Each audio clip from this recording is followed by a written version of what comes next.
परमेश्वर के धन्य नाम की महिमा हो। प्रभात मनन के सत्र 1464 में आप सभी का बहुत ही विनम्रता के साथ स्वागत करता हूं।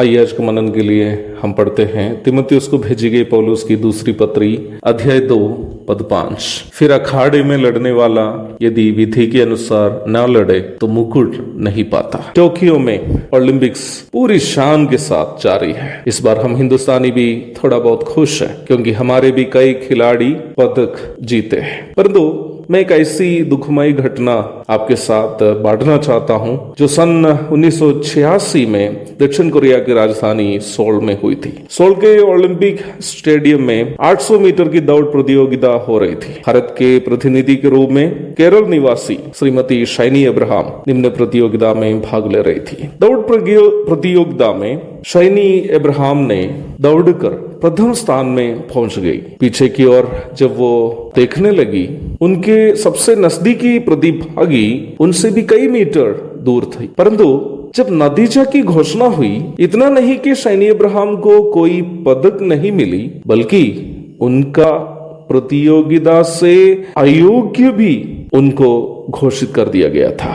कारण यह था कि नियमानुसार 800 मीटर की दौड़ प्रतियोगिता में प्रतिभागी 200 मीटर के बाद ही अपना ट्रैक बदल सकता है। शैनी अब्राहम ने धोखे से 200 मीटर के पूर्व ही अपना ट्रैक बदल दिया।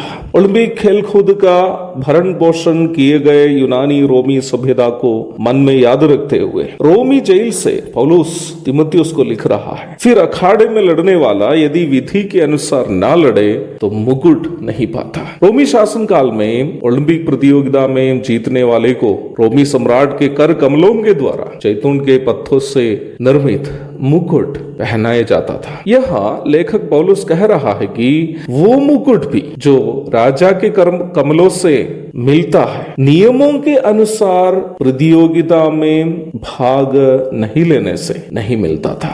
केवल उनको मुकुट मिलता था जो विधि व्यवस्था के अनुसार प्रतियोगिता में भाग लेकर विजयी बनता था। आप इस बात को अवश्य जानते हैं कि इस भाग में पौलुस प्रभु की सेवा करने की तरीके को समझाने के लिए अखाड़े में लड़ने वाला एक व्यक्ति का उदाहरण लाया है। कई लोगों की सोच यह है कि प्रभु की सेवा एक ऐसा कार्य है जो अपनी इच्छा के अनुसार कोई भी कैसे भी हो कर सकता है, जबकि यह सोच बिल्कुल गलत सोच है। प्रभु की सेवा करने की विधि व्यवस्थाओं के बारे में वचन में स्पष्ट रूप में दी गई है। अवश्य याद रखनी है प्रिय भाई बहनों, सेवा वर्तमान संसार में रहते वक्त कोई भी कर सकता है, लेकिन प्रभु से की गई सेवकाइयों का प्रतिफल केवल उन लोगों को ही मिलेगा जो वचन में दी गई विधि व्यवस्था के अनुसार सेवा करते हैं। कैसे भी हो, सेवा करने से प्रभु से किसी को प्रतिफल नहीं मिलने वाला है। फिलिपियों की पत्री 3 अध्याय में बहुत ही स्पष्ट तरीके से प्रेरित पौलुस कहता है कि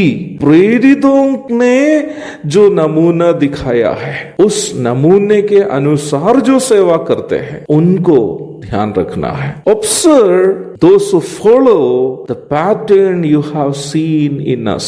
पौलुस वहां कहता है प्रेरितों ने जो नमूना पेश किया है सेवा करने का, उस नमूना को जो अपने जीवन में लागू करता है वही है जो सही प्रकार सेवा करता है, जिसका प्रतिफल प्रभु से उनको मिलेगा। प्रभु दया करे इस विषय का अधिक मनन हम आने वाले दिनों में करेंगे। तब तक के लिए आपसे विदा हो जाता हूँ। प्रभु के धन्य नाम की महिमा हो। आमीन।